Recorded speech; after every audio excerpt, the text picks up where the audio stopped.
miners don't want to leave anyway. Is that right? You want to stay here. You want to open the mines. We're going to open the mines. I see over here, Trump digs coal. Look at that. Trump digs coal. That's true. Well, at one point there, he had a coal miner's helmet on as well as he spoke to voters in West Virginia ahead of Tuesday's primary. Donald Trump says out-of-work miners will mine more coal under his administration than ever before.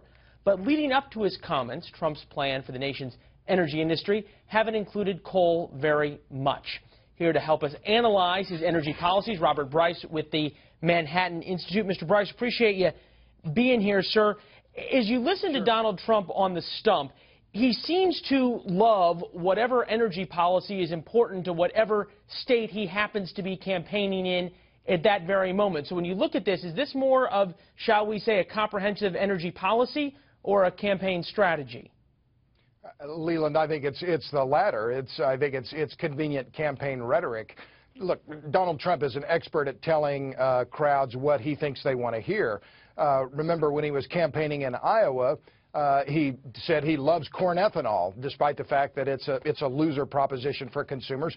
Costs consumers more than roughly $10 billion more per year than if they were buying conventional gasoline alone. And now he's in West Virginia, and it's a coal state, and I understand he wants to win it. But the coal is facing a lot of headwinds that I'm not sure Donald Trump can even begin to address.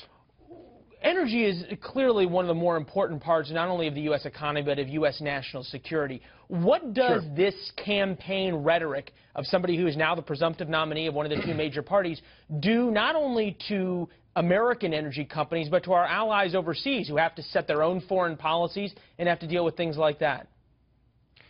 That's a key question because really what we're facing now is a very sharp divide. I think the sharpest between the Democratic and Republican nominees that we've seen maybe ever in presidential politics when it comes to energy policy. Hillary Clinton and Bernie Sanders have both said that they effectively oppose hydraulic fracturing. Sanders has said he wants to ban it outright. Hillary has made a statement that implies very much that she would come to nearly the same conclusion. And it's occurring at the very same time that hydraulic fracturing and horizontal drilling, the shale revolution in the U.S., have allowed the U.S. to really diminish OPEC's power. And in fact, we're now exporting natural gas in the form of liquefied natural gas. And that's led to a dramatic reduction in LNG prices, which is very good for our allies, particularly in Europe, vis-a-vis their reliance on Russian gas. Yeah, that was a key issue in the things with Ukraine in terms of what power Vladimir Putin had over Germany as well. I want to go through a couple of true falses with you in terms of some of the things that Donald Trump has said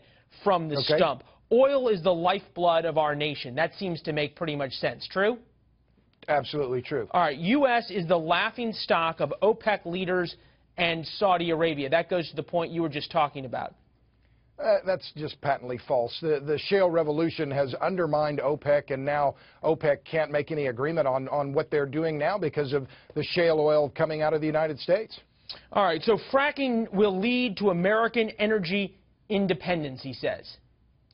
False. I've written a whole book on the myth of energy independence. The U.S. is very much integrated into the global market. We live in an interdependent world in energy and everything else. All right, so as we look at what he has said about energy overall, you're the expert on this. Break it down for us. Is this somebody who really understands the very key role energy plays in America and how to deal with it, or is this somebody who says whatever he thinks is necessary to get elected?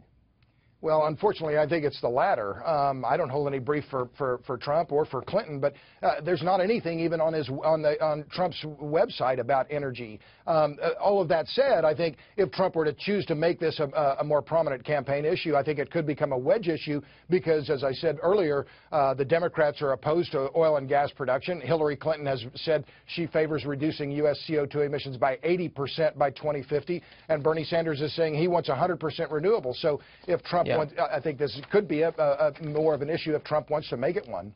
Well, we'll see if he does that. Coming up next hour, we're going to break down exactly what you were talking about, where the Democrats stand on these very issues. Robert Bryce, Manhattan Institute, and obviously a policy expert when it comes to energy. Appreciate your time, sir. Thank you, Leland. All the best.